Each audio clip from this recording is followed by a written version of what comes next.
Hello friends, आज हम करने जा रहे हैं क्लासिकल मैकेनिक्स का टॉपिक्स डिग्री ऑफ फ्रीडम। ये हमारी थर्ड क्लास है। इससे पहले हमारी 2 क्लासेस हो चुकी हैं। इसमें हम देखेंगे डिग्री ऑफ फ्रीडम क्या होता है। बच्चों, किसी पार्टिकल या किसी डायनेमिकल सिस्टम की पोजीशन और मोशन को डिस्क्राइब करने के लिए हमें जितने minimum number of independent variable की ज़रूरत पड़ती है उसे ही हम कहते हैं degree of freedom. Degree of freedom का मतलब ये है कि कोई पार्टिकल कौन से कोऑर्डिनेट में जा सकता है, या कहें कि कहाँ तक वो जा सकता है। अब एक एग्जांपल से देखते हैं। जैसे मान लीजिए कोई पार्टिकल है, हमारा पी पार्टिकल है, ये x एक्सिस, ये y एक्सिस, ये z एक्सिस। तो ये कुछ डिस्टेंस x से भी होगा, कुछ y से भी होगा और कुछ z से भी। अगर हमें इस p पार्टिकल की लोकेशन बतानी है तो हम बोलेंगे हमें 3 कोऑर्डिनेट की ज़रूरत पड़ेगी, x, y, z। तो यहाँ पर इस पॉइंट के लिए जो DOF या कहें डिग्री ऑफ फ्रीडम की ज़रूरत पड़ेगी वो कितने पड़ेगी, 3 की। ठीक है बच्चों, तो यहाँ पर डिग्री ऑफ फ्रीडम कितने हुए, 3। ठीक है। अब मैं आपको बता रहा था कि ये जो डेफिनेशन है इसमें minimum number of independent variable, यहाँ पे जो वर्ड है मिनिमम, ये क्यों लगाया गया। तो अब देखो यहाँ पर मान लेते हैं कि हमारे पास एक स्लाइड है जो थीटा एंगल बना रही है। ये h डिस्टेंस है और इसका डिस्टेंस हमारा L है, यहाँ से लेकर यहाँ तक। अब कोई ऑब्जेक्ट यहाँ से स्लाइड करता हुआ नीचे आ रहा है इस तरीके से। अगर किसी t टाइम पे हमें उसकी लोकेशन बतानी हो तो हम कहेंगे कि ये डिस्टेंस मान लो y और ये डिस्टेंस x।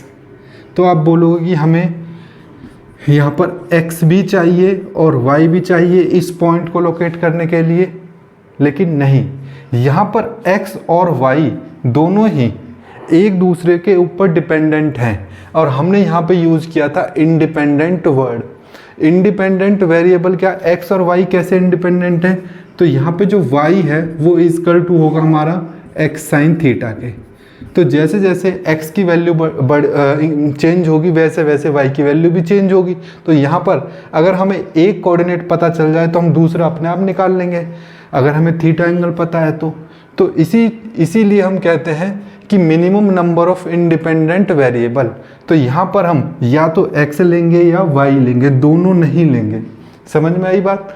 ये वर्ड जो यूज़ किया है हमने, minimum number of independent variable.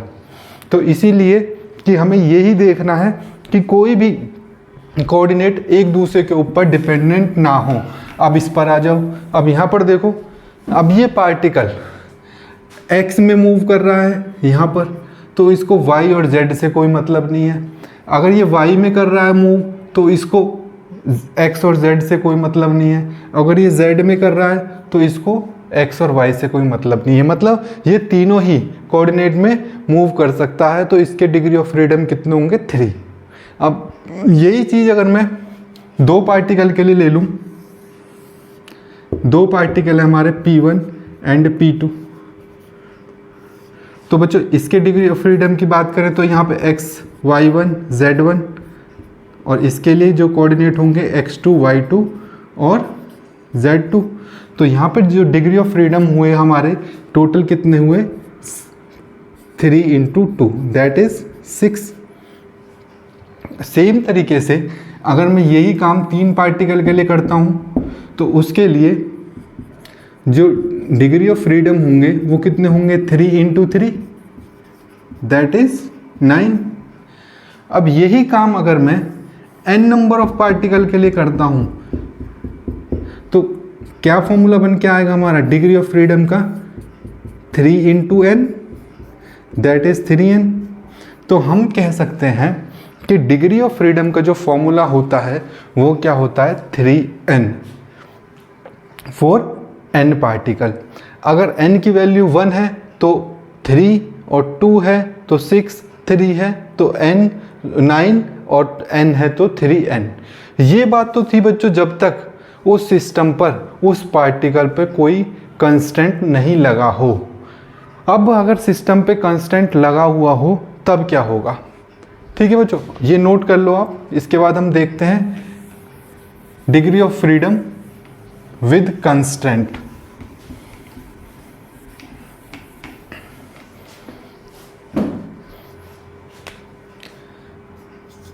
Degree of freedom with constant.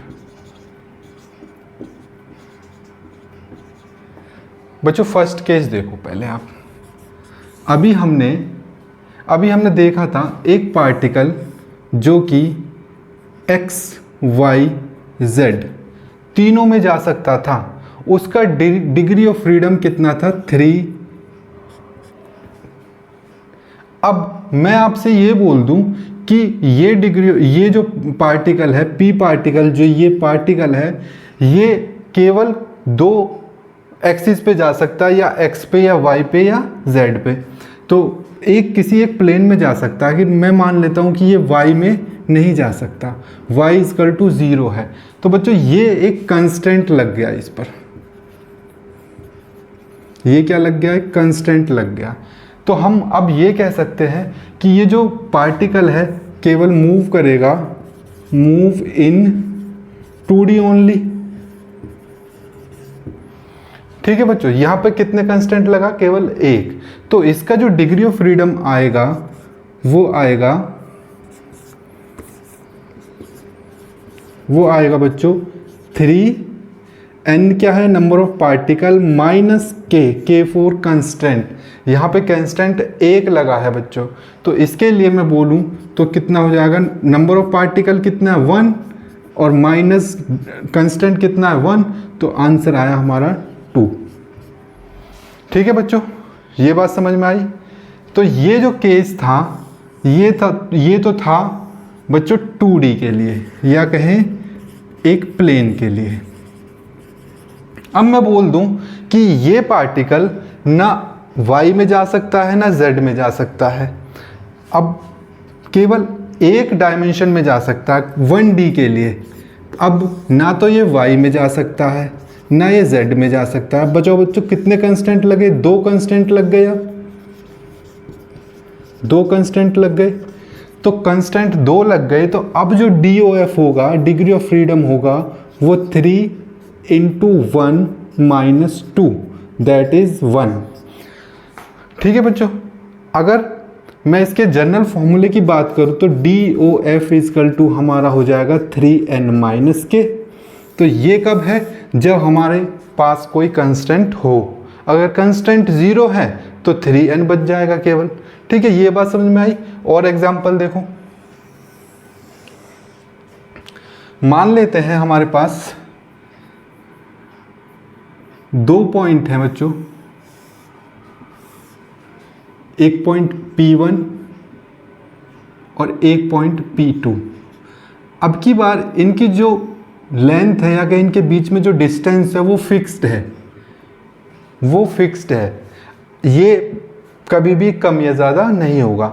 तो अब और मोशन 3D ही हम लेके चल रहे हैं, 3D में मोशन हो रहा है ये। तो अब की बार कंस्टेंट कितना हो गया हमारा? कंस्टेंट क्या है यहाँ पर?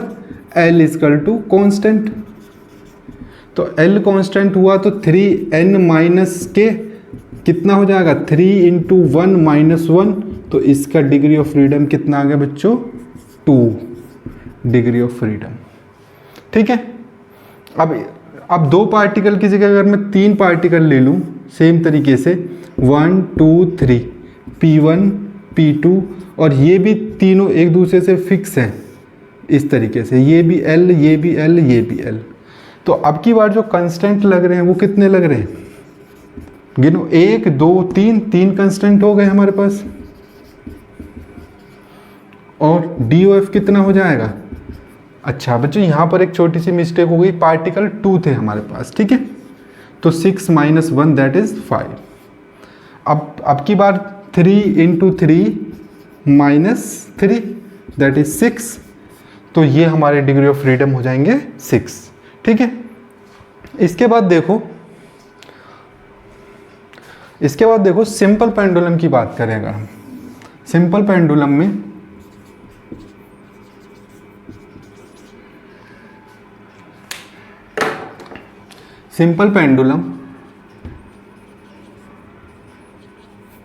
बच्चों सिंपल पेंडुलम में क्या फिक्स होता है, इसकी लेंथ फिक्स होती है। ये पेंडुलम देखो यहाँ पे ये पेंडुलम है हमारे पास, ये केवल इस वाले प्लेन में मूव कर सकता है, और ऐसे तो नहीं कि ये ऊपर या नीचे भी जा सकता है। तो यहाँ पर जो कंस्टेंट हुए वो बच्चों कौन कौन से हुआ, एक तो कंस्टेंट यहाँ पर हो गया हमारा, एक तो हो गया हमारा लेंथ कांस्टेंट, और दूसरा है z इजकल टू 0, ये z में नहीं जा सकता। तो यहाँ पर दो कंस्टेंट हमारे लग गए हैं टोटल। तो हम कह सकते हैं कि इसका DOF कितना आ जाएगा, 3 इंटू 1 पार्टिकल है इसलिए 1 माइनस 2 दैट इज 1। ठीक है बच्चों, तो ये सिंपल पेंडुलम के लिए। अगर हम डबल पेंडुलम ले लें तो तब क्या होगा, डबल पेंडुलम कैसा होता है बच्चों, ये देखो इसकी लेंथ L फिक्स है, और इससे दूसरा पेंडुलम है ये L1 मान लो, इसे L2 मान लो, ये फिक्स है। ये भी इस तरीके से मूव कर सकता है एक प्लेन में, और ये भी दूसरे प्लेन में मूव कर सकता है। तो यहाँ पर अगर हम बात करें कंस्टेंट की, बच्चों कंस्टेंट एक तो L1 कांस्टेंट हुआ, एक L2 कांस्टेंट हुआ, दूसरा Z1 क्यों बोल रहा हूँ मैं अभी बताता हूँ आपको। बच्चों देखो, मान लो ये एक पेंडुलम है, अभी ये इस प्लेन में मूव कर रहा है इस तरीके से, तो इसके लिए जो Z होगा वो अलग हो सकता है और इसके लिए Z अलग हो सकता है। तो हम यहाँ पर एक Z एक्सिस नहीं लेंगे, दो लेंगे, दो अलग अलग लेंगे। तो यहाँ पे टोटल कंस्टेंट कितने मान के चलेंगे हम, 4। तो यहाँ पे DOF जो आ गई हमारी कितनी आ गई, 3 इंटू 2 क्यों, दो पेंडुलम है इसलिए 2 माइनस 4, 6 माइनस 4 दैट इज 2। तो डिग्री ऑफ फ्रीडम हमारे यहाँ पास आ गए 2। ठीक है बच्चों, तो ये degree of freedom simple double pendulum के लिए था। और देखते हैं इसमें थोड़ा सा और एग्जाम्पल।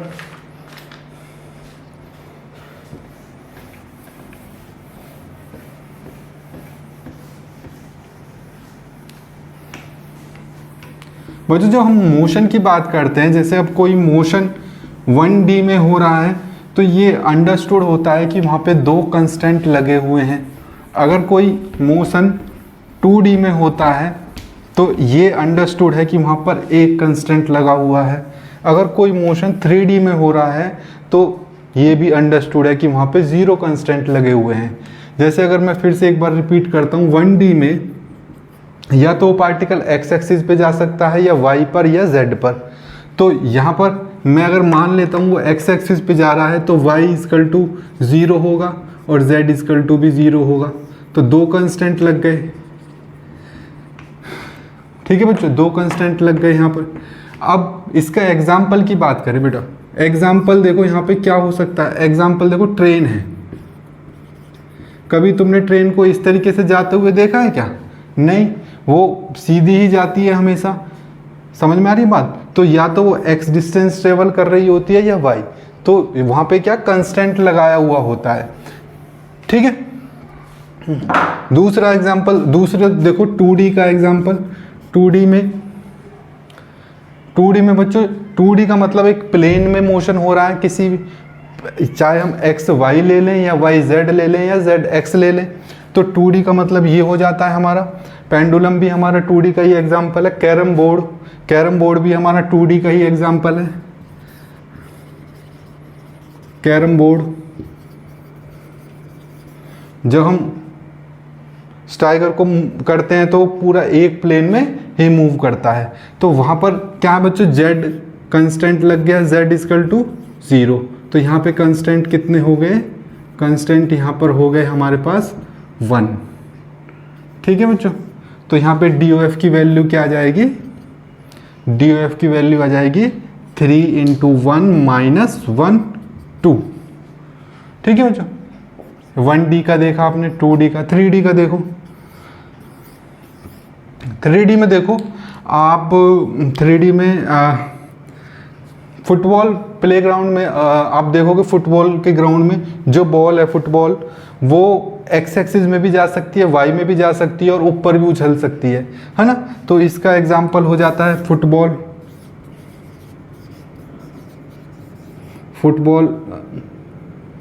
तो यहाँ पर कंस्टेंट जो होगा हमारा वो कितने होंगे बताओ, कंस्टेंट 0 होंगे। तो DOF की वैल्यू क्या आ जाएगी हमारी, 3 × 1 - 0 दैट इज 3। ठीक है बच्चों, इसके लिए जो DOF की वैल्यू होगी वो कितनी होगी, DOF = 3 × 1 - 2 दैट इज 1। ठीक है, अब देखो 1D के लिए जो डिग्री ऑफ फ्रीडम आ रहा है वो 1 आ रहा है। इसका मतलब समझ रहे हो कि मोशन केवल एक डायरेक्शन में हो रहा है। 2D के लिए जो DOF आ रहा है वो 2 आ रहा है, मतलब जो मोशन है वो एक प्लेन में हो सकता है या 2D में हो सकता है। 3D के लिए डिग्री ऑफ फ्रीडम की वैल्यू क्या आ रही है, 3 आ रही है। ठीक है, फुटबॉल ग्राउंड। तो अब आपको समझ में आ रहा है डिग्री ऑफ फ्रीडम क्या होता है। डिग्री ऑफ फ्रीडम हमें किसी पार्टिकल के मोशन के बारे में बताता है, उसकी पोजीशन के बारे में बताता है कि वो कहाँ जा रहा है। ठीक है,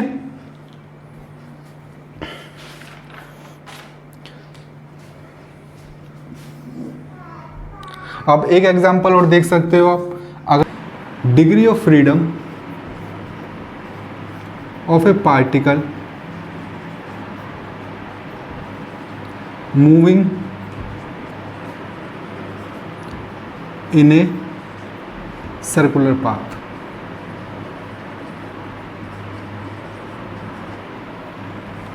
बच्चों कोई पार्टिकल है, P पार्टिकल है हमारे पास जो एक सर्कुलर पाथ में मूव कर रहा है, जिसकी रेडियस हमारे पास r है। बच्चों अगर हमें इसकी पोजीशन बतानी है, P पार्टिकल की किसी टाइम t पर पोजीशन बतानी है, तो इसके कोऑर्डिनेट हमारे पास r और थीटा होंगे।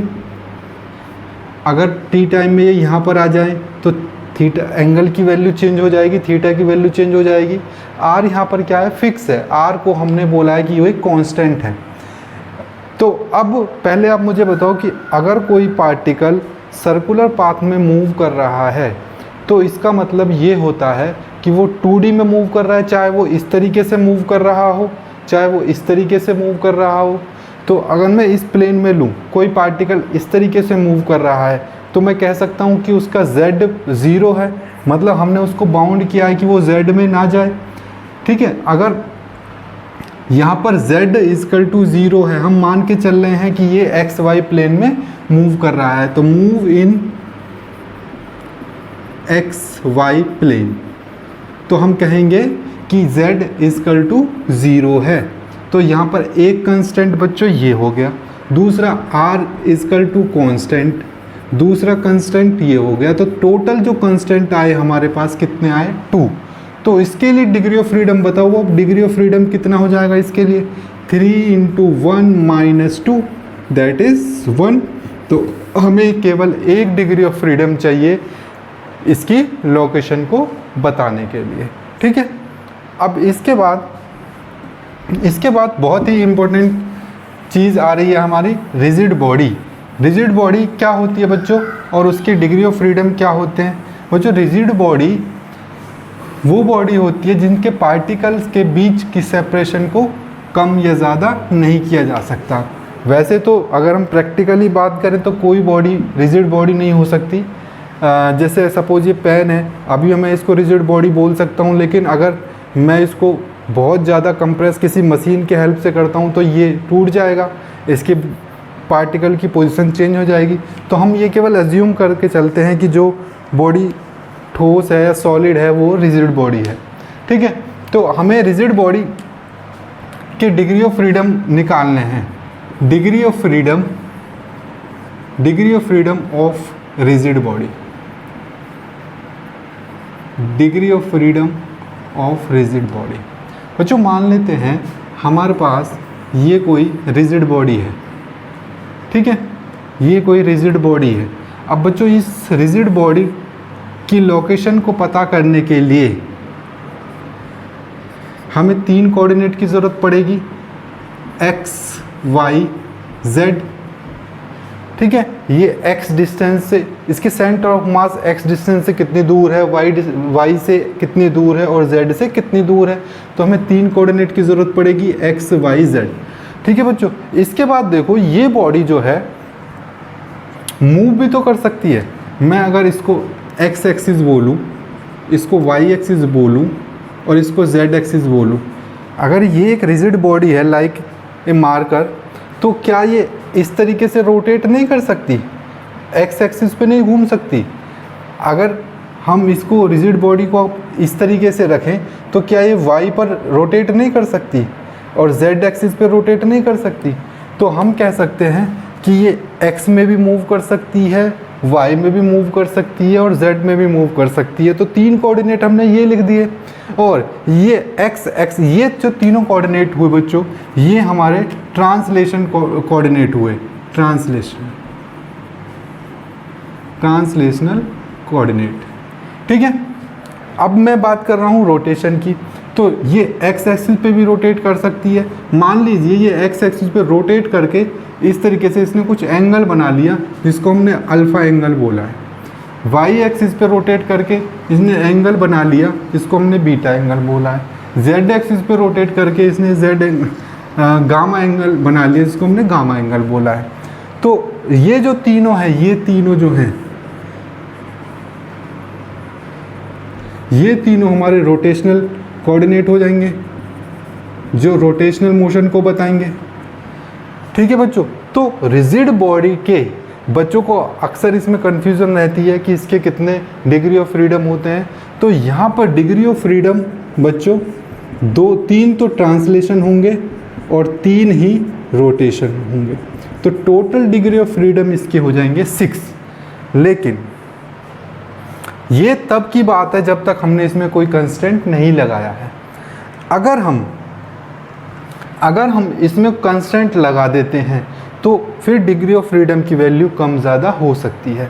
मान लेते हैं कि मैं बोलने लगूँ ये मार्कर है और जब ये फ्री था तो कहीं भी जा रहा था और डिग्री ऑफ फ्रीडम कितने थे, 6 थे। लेकिन अगर मैं इसका एक एंड को फिक्स कर दूँ, एक एंड को फिक्स करने का मतलब ये है कि इस पॉइंट के पार्टिकल के x, y, z वो हैं, वो चेंज नहीं होने चाहिए। तो क्या बच्चों ये इधर जा सकता है क्या? x एक्सिस में नहीं जा सकता, क्योंकि ऐसे गया तब भी इस वाले पार्टिकल के x और y, z चेंज हो जाएंगे। ऊपर गया तब भी और z में गया तब भी। तो हम ये कह सकते हैं कि इसके 3 ट्रांसलेशन मोशन वाले तो ख़त्म ही हो गए। अगर हमने इसको यहाँ पे अगर हमने इसको फिक्स कर दिया इस एंड से, तो हम कहेंगे x, y, z में तो ये मूव ही नहीं कर सकता। लेकिन क्या ये इस तरीके से मूव नहीं कर सकता? कर सकता है बच्चों। इधर देखो ऐसे मूव कर सकता है, ये वाला पॉइंट फिक्स किया हुआ मैंने। अब मैं बात करूँ इसकी, अब ये मूव कर सकता है, ऐसे भी मूव कर सकता है z एक्सिस में भी, लेकिन ये y एक्सिस में मूव नहीं कर सकता। तो यहाँ पर हमने ये देखा कि अगर हम इसको एक एंड को फिक्स कर देते हैं तो इसके डिग्री ऑफ फ्रीडम बच्चों कितने रह जाते हैं? 2 रह जाते हैं। ठीक है, अगर तो हमें केवल विदाउट कंस्टेंट देखना था, तो degree of freedom of rigid body without constant कितने होते हैं? 6। अब कंडीशन अलग अलग हो सकती हैं, कंस्टेंट अलग अलग हो सकते हैं, तो वो बात की बातें हैं। ठीक है बच्चों, तो आज की क्लास को यहीं ख़त्म करते हैं। Thank you.